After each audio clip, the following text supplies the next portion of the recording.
بسم اللہ الرحمن الرحیم رب اشرح لی صدری ویسر لی امری واحلل عقدۃ من لسانی یفقہوا قولی ربی یسر ولا تعسر وتمم بالخیر اللہم صلی علی محمد وعلی آل محمد کما صلیت علی ابراہیم وعلی آل ابراہیم انک حمید مجید اللہم بارک علی محمد وعلی آل محمد کما بارکت علی ابراہیم وعلی آل ابراہیم انک حمید مجید۔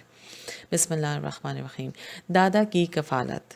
حضرت آمنہ کو دفن کر کے جب یہ سوگوار قافلہ مکہ پہنچا تو عبد المطلب کا دل اپنے پوتے کی محبت سے چھلک رہا تھا۔ اس ننھے سے دل پر چھوٹی سی عمر ہی میں کئی زخم لگ چکے تھے۔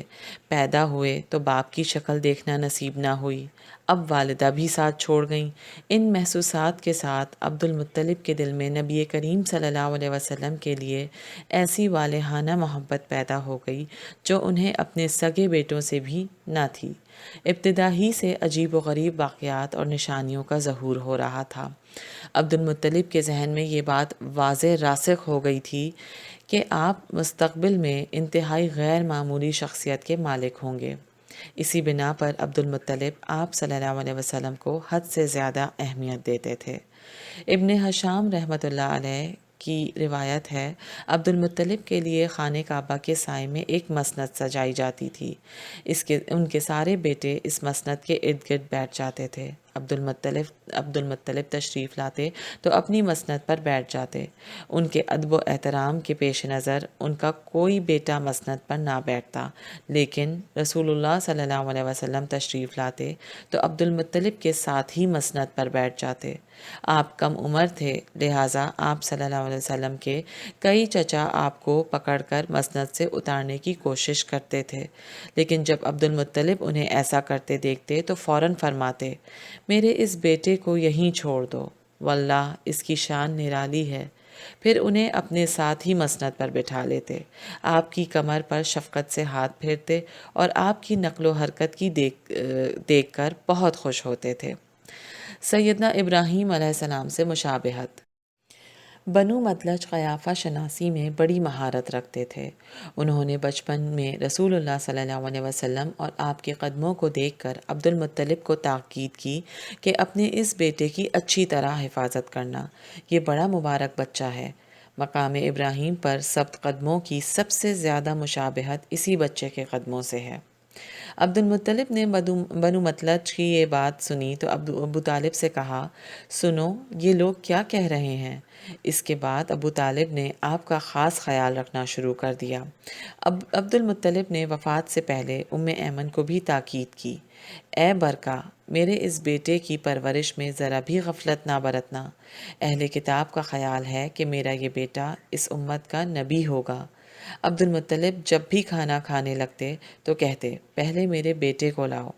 بنو مدلج کی اس بات کی تائید خود بنفس نفیس رسول اللہ صلی اللہ علیہ وسلم کے ارشاد مبارک سے بھی ہوتی ہے۔ اللہ تعالیٰ نے آپ کو انبیاء کرام کے حلیوں کی شناخت کرا دی تھی۔ چنانچہ آپ صلی اللہ علیہ وسلم نے صحابہ کرام رضی اللہ تعالیٰ عنہم سے سابقہ انبیاء کرام کا تذکرہ کرتے ہوئے ارشاد فرمایا، ابراہیم علیہ السلام کو دیکھنا ہو تو مجھے دیکھ لو، میں ان سے سب سے زیادہ مشابہت رکھتا ہوں۔ قندیر بن سعید اپنے باپ سے بیان کرتے ہیں، میں ایک مرتبہ زمانۂ جاہلیت میں حج کے لیے گیا۔ میں نے دیکھا کہ ایک بزرگ آدمی بیت اللہ کا طواف کرتے ہوئے والہانہ انداز میں یہ اشعار پڑھ رہا تھا، اے میرے رب، میرے سوار محمد صلی اللہ علیہ وسلم کو واپس لے آ۔ اے میرے رب، مجھ پر احسان فرما اور اسے لوٹا دے۔ میں نے پوچھا، یہ کون ہیں؟ لوگوں نے بتایا، یہ عبد المطلب بن ہاشم ہیں۔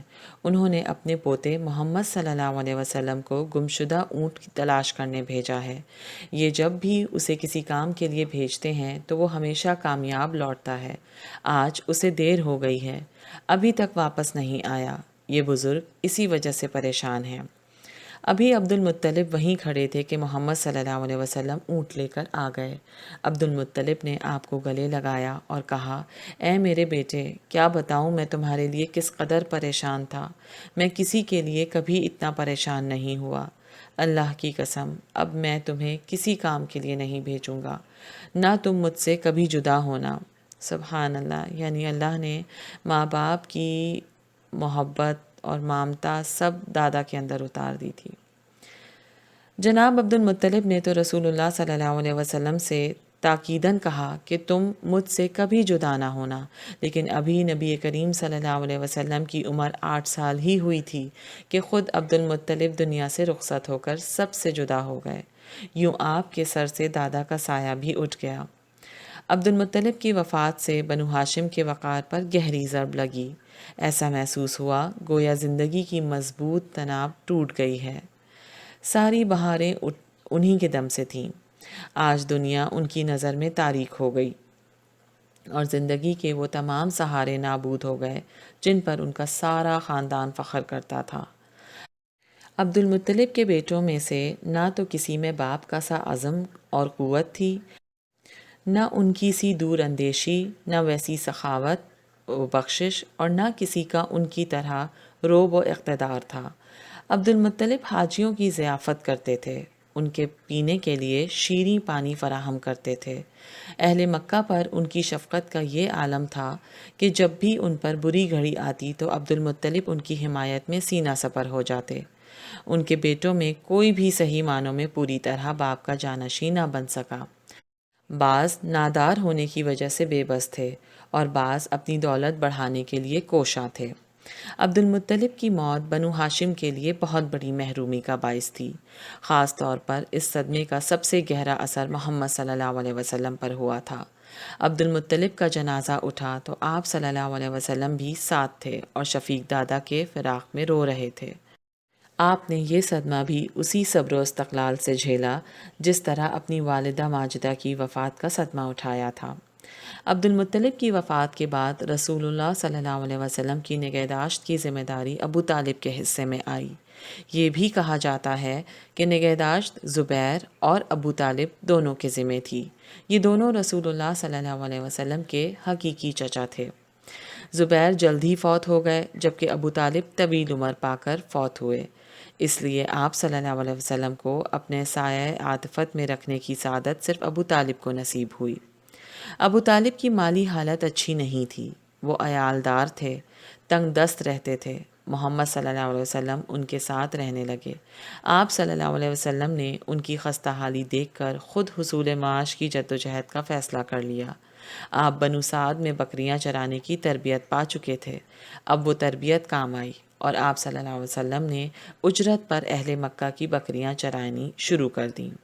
یوں آپ اپنے شفیق چچا کے خاندان کی کفالت میں ان کا ہاتھ بٹانے لگے اور یہ گھرانہ آپ صلی اللہ علیہ وسلم کی برکتوں سے فیضیاب ہونے لگا۔ آپ کی برکت کا ایک کھلا نظارہ اس وقت نظر آتا تھا جب کھانا کھانے کا وقت ہوتا تھا۔ اگر آپ اس وقت گھر میں تشریف فرما نہ ہوتے تو ابو طالب کے گھر والے کھانا کھا لینے کے باوجود بھوکے رہتے تھے، اور جب وہ آپ صلی اللہ علیہ وسلم کی معیت یعنی ان کے ساتھ دسترخوان لگاتے اور کھانا کھاتے تو خوب سیر ہو کر کھاتے تھے۔ اسی لیے ابو طالب آپ سے کہا کرتے تھے، تم بڑے باعث برکت ہو۔ حقیقت بھی یہی ہے کہ عام بچوں کے مقابلے میں آپ کی شخصیت بالکل جداگانہ نظر آتی تھی۔ عالم یہ تھا کہ جب دوسرے بچے بیدار ہوتے تو ان کے بال بکھرے ہوئے، آنکھیں مندی ہوئی اور چہرے کملائے ہوئے ہوتے تھے، لیکن نبی کریم صلی اللہ علیہ وسلم سوتے جاگتے ہمیشہ ہر حال میں نہایت صاف ستھرے، تر و تازہ اور شاداب دکھائی دیتے تھے۔ ابو طالب بچوں کو صبح کے وقت ناشتہ دیتے تو وہ چھینا جھپٹی کرتے۔ یہ صورتحال دیکھ کر نبی کریم صلی اللہ علیہ وسلم فوراً اپنا ہاتھ روک لیتے تھے اور وقار کے ساتھ خاموش بیٹھ جاتے تھے، چھینا جھپٹی میں کبھی شریک نہیں ہوتے تھے۔ ابو طالب نے یہ صورتحال دیکھی تو انہوں نے آپ صلی اللہ علیہ وسلم کو الگ ناشتہ فراہم کرنا شروع کر دیا۔ ایک ماہر قیافہ شناس یعنی فارچیون ٹیلر مکہ آیا کرتا تھا۔ قریش کے آدمی اپنے بچے اس کے پاس لے جاتے تھے۔ وہ قیافے کی مدد سے ان کے بچوں کے مستقبل کے بارے میں بتاتا تھا۔ ایک دفعہ وہ مکہ آیا، ابو طالب نبی کریم صلی اللہ علیہ وسلم کو اس کے پاس لے گئے۔ اس نے آپ صلی اللہ علیہ وسلم کو ایک نظر دیکھا، پھر کسی دوسرے کام میں مصروف ہو گیا۔ فارغ ہوا تو کہنے لگا، ابھی ابھی میں نے یہاں ایک بچہ دیکھا تھا، وہ کہاں ہے؟ اسے میرے پاس لاؤ۔ ابو طالب کو حضرت محمد صلی اللہ علیہ وسلم کے بارے میں اس کا یہ اصرار پسند نہ آیا۔ انہوں نے آپ صلی اللہ علیہ وسلم کو چھپا دیا۔ وہ بار بار کہتا رہا، وہ بچہ میرے پاس لاؤ، واللہ اس کی شان بڑی بلند ہوگی، لیکن ابو طالب نے آپ صلی اللہ علیہ وسلم کو دوبارہ اس کے سامنے نہیں آنے دیا۔ ابو طالب نے بہت جلد دیکھ لیا کہ محمد صلی اللہ علیہ وسلم نیکی، ذہانت، شرافت، شجاعت، محنت، احساس ذمہ داری اور حسن کردار میں ان کے حقیقی بیٹوں سے بہت آگے، منفرد اور ممتاز ہیں۔ وقت کی رفتار کے ساتھ ساتھ ابو طالب کے دل میں آپ صلی اللہ علیہ وسلم کی محبت راسخ ہوتی چلی گئی۔ وہ آپ صلی اللہ علیہ وسلم کو اپنی اولاد سے زیادہ عزیز رکھتے تھے۔ آپ صلی اللہ علیہ وسلم کو اپنے پاس سلاتے، کبھی جدا نہ ہونے دیتے، ہر جگہ آپ کو ساتھ لے جاتے۔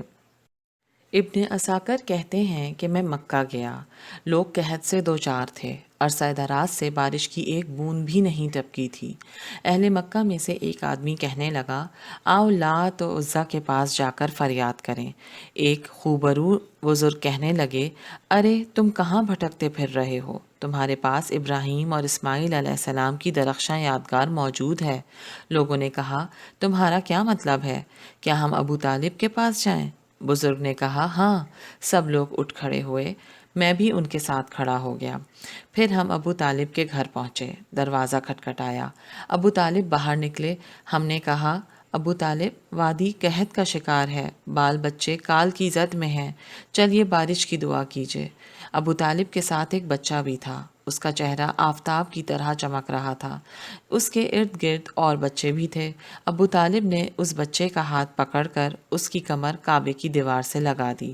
بچے نے اپنے چھوٹے چھوٹے خوبصورت ہاتھ دعا کے لیے اٹھا دیے۔ اس وقت مطلع صاف تھا، دور دور تک بادل کا کوئی ٹکڑا نہ تھا، لیکن جو ہی اس بچے نے دعا کے لیے ہاتھ اٹھائے، ہر طرف بادل منڈانے لگے۔ پھر ایسی موسلا دھار بارش ہوئی کہ وادی میں سیلاب آ گیا اور شہر و بیاباں جل تھل ہو گئے۔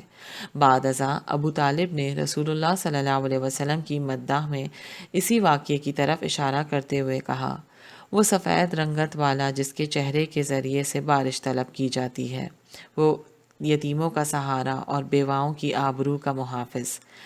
رسول اللہ صلی اللہ علیہ وسلم کی زندگی میں کئی مرتبہ ایسا ہوا کہ لوگوں نے آپ سے قحط سالی کے مصائب بیان کیے۔ آپ نے نماز استسقاء ادا کی یا محض دعا مانگی تو اللہ تعالیٰ نے فوراً باران رحمت سے نواز دیا۔ حضرت انس بن مالک رضی اللہ تعالیٰ عنہ بیان کرتے ہیں کہ نبی کریم صلی اللہ علیہ وسلم کی مبارک زندگی میں ایک مرتبہ لوگ قحط سالی کا شکار تھے۔ خطبہ جمعہ کے دوران میں ایک دیہی باشندہ کھڑا ہو گیا، کہنے لگا، اے اللہ کے رسول، جانور ہلاک ہو رہے ہیں، بچے بھوک کا شکار ہیں، آپ ہمارے لیے بارش کی دعا کریں۔ آپ نے اسی وقت دعا کے لیے ہاتھ اٹھا دیے۔ اس وقت آسمان پر بادل کا نام و نشان تک نہ تھا۔ اس ذات کی قسم جس کے ہاتھ میں میری جان ہے، آپ نے ابھی اپنے ہاتھ نیچے نہیں کیے تھے کہ ہر طرف پہاڑوں جیسے بادل چھا گئے۔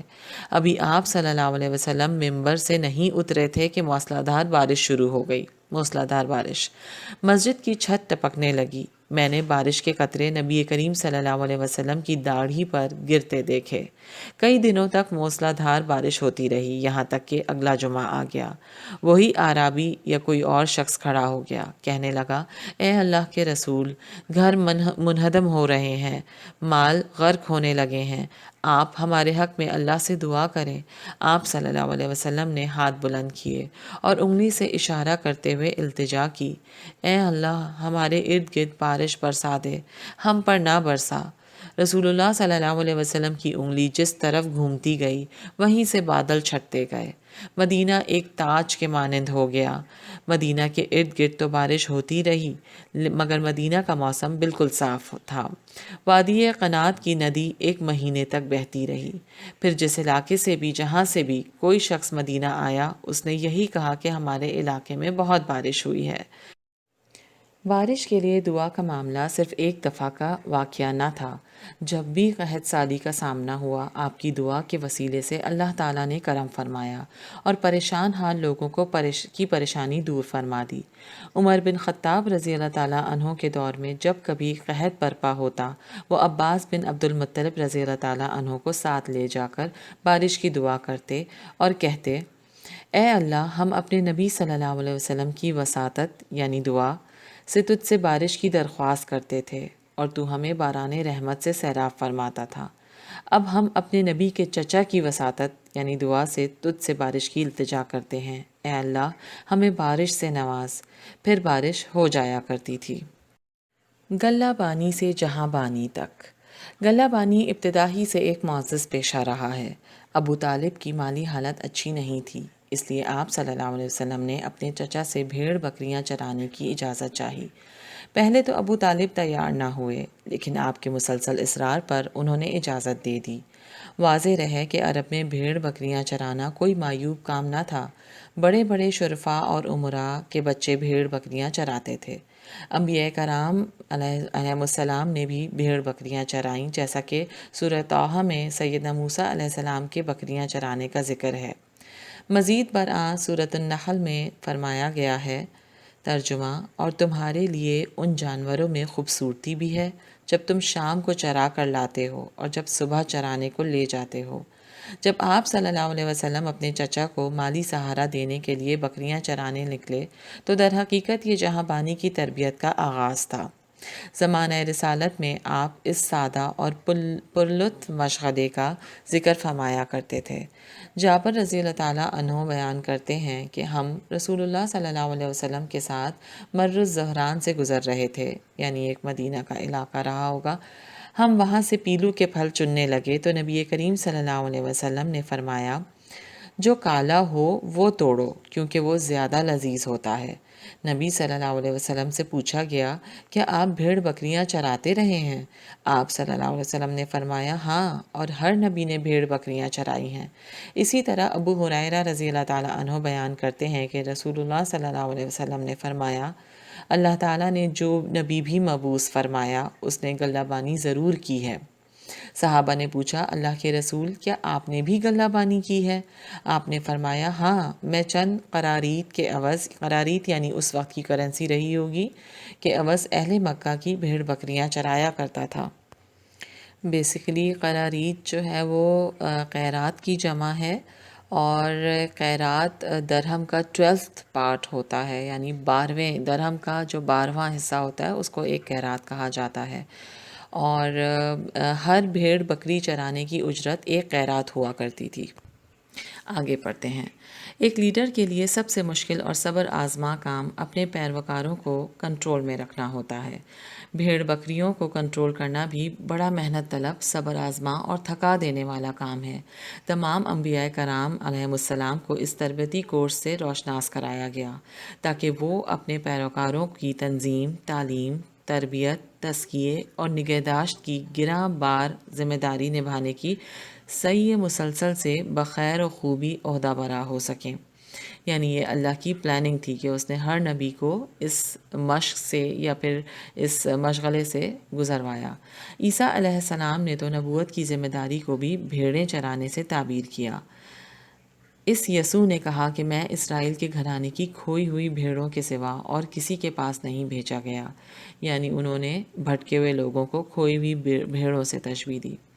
یسوع علیہ السلام نے اپنے حواریوں کو تلقین کرتے ہوئے کہا، یسوع عیسیٰ علیہ السلام کو کہا جاتا ہے، غیر قوموں کی طرف نہ جانا اور سامریوں کے کسی شہر میں داخل نہ ہونا، بلکہ اسرائیل کے گھرانے کی کھوئی ہوئی بھیڑوں کے پاس جانا۔ یعنی عیسیٰ علیہ السلام نے یہ اپنے حواریوں سے کہا۔ حواری یعنی جو ان کے فیور میں جو لوگ تھے یا ان کے جو سپورٹرز تھے، وہ بھی عیسیٰ علیہ السلام کے ساتھ ساتھ تبلیغ کیا کرتے تھے، تو ان کو ڈائریکشنز دیتے ہوئے عیسیٰ علیہ السلام نے کہا کہ بنی اسرائیل کے گھرانے کی کھوئی ہوئی بھیڑوں کے پاس جانا، یعنی یہاں پھر لوگوں کو بھیڑوں سے تشبیہ دی گئی ہے۔ آئیے اب پڑھتے ہیں کہ گلہ بانی یعنی جو بھیڑ بکریاں چرانے کی جو پریکٹس ہے وہ انسانی کردار میں کیا کیا صفات پیدا کرتی ہے۔ صبر۔ بھیڑ بکریاں چرانے والے کے لیے ضروری ہے کہ وہ صبح سے شام تک انتہائی صبر و استقامت کے ساتھ ڈیوٹی دے تاکہ بھیڑ بکریوں کو پیٹ بھر کے چارہ میسر آ سکے۔ اگر چرواہا صبر و تحمل کا مظاہرہ نہیں کرے گا تو بھیڑ بکریاں بھوکی رہ جائیں گی۔ اسی طرح انسانوں کی تربیت کرنے والے افراد کے لیے بھی ضروری ہے کہ وہ صبر و تحمل سے کام لیں۔ تواضع۔ چرواہے کی عادت ثانیہ بن جاتی ہے کہ وہ بھیڑ بکریوں کی خدمت کرتا ہے، ان کی نسل بڑھانے کا اہتمام کرتا ہے، ان کی حفاظت کا بندوبست کرتا ہے اور خبرگیری کی خاطر ان کے قریب سوتا ہے۔ اگر کبھی اس کے ہاتھ، پاؤں یا کپڑے ان کے بول و براز سے آلودہ بھی ہو جائیں تب بھی تنگ دل نہیں ہوتا، یعنی ان کے جو بھی ویسٹ ہوتے ہیں اگر ان سے ان کے کپڑے گندے ہو جائیں کسی گلہ بان کے یا شیپرڈ کے تو وہ پریشان نہیں ہوتا۔ زندگی کے یہ سادہ طور طریقے اس کے نفس کو تکبر اور غرور سے پاک کر کے اس میں تواضع اور انکسار پیدا کرتے ہیں۔ رسول اللہ صلی اللہ علیہ وسلم نے فرمایا ہے، جس کے دل میں ذرہ برابر بھی تکبر ہو وہ جنت میں داخل نہیں ہوگا۔ ایک شخص نے پوچھا، اے اللہ کے نبی، انسان کا جی چاہتا ہے کہ اس کا لباس اچھا ہو اور اس کے جوتے عمدہ ہوں۔ آپ صلی اللہ علیہ وسلم نے فرمایا، بے شک اللہ تعالیٰ جمیل ہے، وہ خوبصورتی کو پسند کرتا ہے۔ تکبر حق کو جھٹلانا اور لوگوں کو حقیر سمجھنا ہے، یعنی یہاں نبی صلی اللہ علیہ وسلم نے تکبر کی ڈیفینیشن بتائی۔ رسول اللہ صلی اللہ علیہ وسلم انتہائی متواضع تھے۔ سیدنا ابو ہریرہ اور ابو ذر رضی اللہ تعالیٰ عنہما نے بیان کیا ہے کہ رسول اللہ صلی اللہ علیہ وسلم اپنے صحابہ کے درمیان بے تکلفی سے بیٹھا کرتے تھے، یعنی اکڑ کے نہ بیٹھتے۔ کوئی اجنبی آتا تو اسے پتہ ہی نہ چلتا کہ رسول اللہ صلی اللہ علیہ وسلم کون ہیں۔ ہم نے آپ سے درخواست کی کہ ہم آپ کے لیے خاص نشست بنا دیں تاکہ کوئی اجنبی آئے تو آپ کو آسانی سے پہچان لیا کرے۔ چنانچہ ہم نے آپ کے لیے گارے کا ایک چبوترا بنا دیا، آپ اس پر بیٹھ جاتے اور ہم اس کے ارد گرد بیٹھ جاتے۔ اسی طرح انس بن مالک رضی اللہ تعالیٰ عنہ کہتے ہیں کہ صحابہ کرام رضی اللہ تعالیٰ عنہم کے نزدیک رسول اللہ صلی اللہ علیہ وسلم سے بڑھ کر کوئی شخص محبوب نہ تھا۔ اس کے باوجود جب وہ آپ کو دیکھتے تو رسم تعظیم کے طور پر کھڑے نہیں ہوتے تھے، کیونکہ وہ جانتے تھے کہ آپ صلی اللہ علیہ وسلم اپنی تشریف آوری پر ہمارا اپنی جگہ پر کھڑا ہو جانا پسند نہیں کرتے۔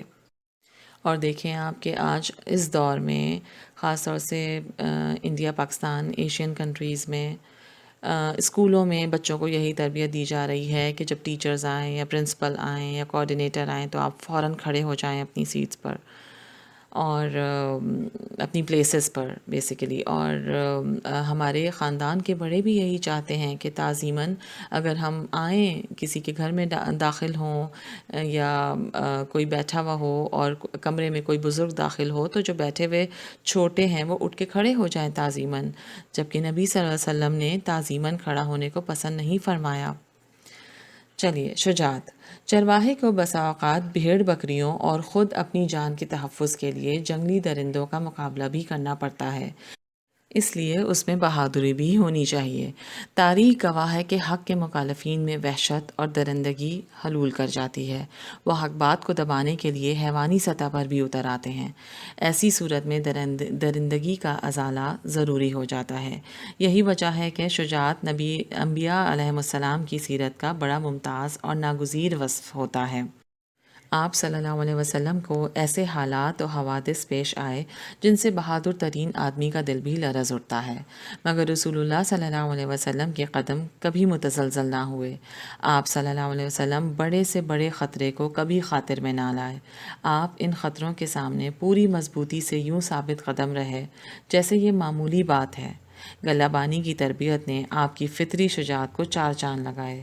اگر رسول اللہ صلی اللہ علیہ وسلم کی شخصیت میں غیر معمولی شجاعت نہ ہوتی تو مسلمانوں کو وہ شاندار کامیابیاں حاصل نہ ہوتیں جو انہیں حاصل ہوئیں اور ساری دنیا کو حیرت زدہ کر گئیں۔ شفقت و رحمت۔ ایک چرواہا بھیڑ بکریوں کے تمام امور کی نگرانی کرتا ہے۔ اگر کوئی بکری بیمار ہو جائے، اسے چوٹ لگ جائے یا اس کی کوئی ہڈی وغیرہ ٹوٹ جائے تو اس صورتحال کا فوری تقاضا یہ ہوتا ہے کہ بکری کا علاج کیا جائے اور اس کے ساتھ شفقت سے پیش آیا جائے۔ جب ایک چرواہا ان تمام ذمہ داریوں سے عہدہ برا ہوتا ہے تو قدرتی طور پر اس کے دل میں شفقت اور رحمت کا جذبہ پروان چڑھتا ہے۔ اس تناظر میں اندازہ کیا جا سکتا ہے کہ وہ شخص جو جانوروں کے ساتھ بھی شفقت سے پیش آتا ہو، بھلا وہ انسانوں سے سنگدلی کا مظاہرہ کس طرح کر سکتا ہے، بالخصوص وہ ذات گرامی جس کی تعلیمات اور سیرت تمام انسانوں کے لیے مشعل راہ بننے والی تھی، جس کا منصب ہی انسانیت کی بلوث خدمت تھا، جس کا نصب العین ہی انسانوں کو آگ سے بچانا اور دونوں جہانوں کی سعادتوں سے سرفراز کرنا تھا۔ اس ہستی میں ان صفات کا اوج کمال پر ہونا ضروری تھا۔ رسول رحمت صلی اللہ علیہ وسلم نے اپنی بے پایا شفقت و رحمت سے کسی کو محروم نہیں رکھا۔ آپ صلی اللہ علیہ وسلم نے رحمت و شفقت کی درخشاں مثالیں قائم فرمائیں اور عمر بھر کریمانہ اخلاق اور رحیمانہ رویوں کو فروغ دیا۔ یہ صفات آپ کی ابدی تعلیمات کا لازمی حصہ تھیں۔ جریر بن عبداللہ رضی اللہ تعالیٰ عنہ روایت کرتے ہیں کہ رسول اللہ صلی اللہ علیہ وسلم نے فرمایا، جو لوگوں پر رحم نہیں کرتا اس پر اللہ بھی رحم نہیں فرماتا۔ عبداللہ بن عمرو رضی اللہ تعالیٰ عنہ بیان کرتے ہیں کہ رسول اللہ صلی اللہ علیہ وسلم نے فرمایا، رحم کرنے والوں پر رحمان رحم کرتا ہے۔ تم زمین والوں پر رحم کرو، آسمان والا تم پر رحم کرے گا۔ محنت سے روزی کمانے کا جذبہ۔ اگر اللہ تعالیٰ چاہتا تو نبی کریم صلی اللہ علیہ وسلم کو بھیڑ بکریاں چرانے کی ضرورت ہی پیش نہ آتی، لیکن یہ بھیڑ بکریاں چرانے کا معاملہ آپ صلی اللہ علیہ وسلم کی ہمگیر تربیت کا ایک حصہ تھا۔ اس سے امت کو یہ سبق دیا گیا کہ وقار اور خودداری کی زندگی بسر کرو، رزق کے لیے دوسروں کے عطیات کا انتظار نہ کرو بلکہ خود اپنی قوت بازو سے کام لو، محنت کرو، رزق حلال کماؤ، خود کھاؤ اور دوسروں کو بھی کھلاؤ۔ ایک دائی کے لیے ضروری ہے کہ وہ کامل معنوں میں خوددار اور باوقار ہو، اس کی نظر دوسروں کے مال پر نہ ہو بلکہ وہ خود اپنے دست و بازو سے اپنی روزی کا اہتمام کرے، اس سے اس کی قدر بڑھے گی اور مرتبے میں اضافہ ہوگا۔ انبیاء کرام علیہم السلام متاع عیش یعنی لگژریز کے کبھی طلبگار نہیں رہے۔ انہوں نے ہمیشہ دو ٹوک اعلان کیا کہ وہ کسی سے بھی دنیاوی اجر کے خواستگار نہیں یعنی امیدوار نہیں۔ قرآن میں ہے ترجمہ، اور میں تم سے اس پر کوئی اجر نہیں مانگتا، میرا اجر تو رب العالمین ہی کے ذمہ ہے۔ سیدنا مقدام رضی اللہ تعالیٰ عنہ بیان کرتے ہیں کہ رسول اللہ صلی اللہ علیہ وسلم نے فرمایا، کسی شخص نے کبھی اس سے بہتر روزی نہیں کھائی جو وہ اپنے ہاتھ سے کما کر کھائے۔ اللہ کے نبی داؤد علیہ السلام بھی خود اپنے ہاتھ سے کما کر کھاتے تھے۔ نبی کریم صلی اللہ علیہ وسلم کو اپنے عظیم الشان مشن کی تکمیل کے لیے جس صبر، استقامت، متانت، سنجیدگی اور ٹھہراؤ کی ضرورت تھی، غلہ بانی کے زمانے میں آپ صلی اللہ علیہ وسلم کو ان سب صفات کو مضبوط و مستحکم کرنے کا موقع میسر آیا۔ آپ صلی اللہ علیہ وسلم صحرا کی فطری خوبصورتی سے آگاہ ہوئے، خالق کائنات کی شان تخلیق کے مظاہر آپ پر آشکارا ہوئے۔ چاندنی راتوں کی ٹھنڈی ہوا اور خاموش فضا میں آپ صلی اللہ علیہ وسلم کو اپنے محبوب پروردگار سے راز و نیاز کی نہایت بیش قیمت اور پرسکون ساعت میسر آئیں یعنی گھڑیاں میسر آئیں۔ اسی فضا میں آپ صلی اللہ علیہ وسلم تزکیہ نفس، صبر، استقامت، بردباری، تحمل، نرمی، نوازش، شفقت و رحمت اور اسی طرح کی دیگر اعلیٰ صفات سے متصف ہوئے۔ وآخر دعوانا ان الحمد للہ رب العالمین۔ ربنا تقبل منا انك انت السميع العليم وتب علينا انك انت التواب الرحيم۔ اللهم صل على محمد وعلى آل محمد كما صليت على ابراهيم وعلى آل ابراهيم انك حميد مجيد۔ اللهم بارك على محمد وعلى آل محمد كما باركت على إبراهيم وعلى آل إبراهيم إنك حميد مجيد۔ السلام علیکم ورحمۃ اللہ وبرکاتہ۔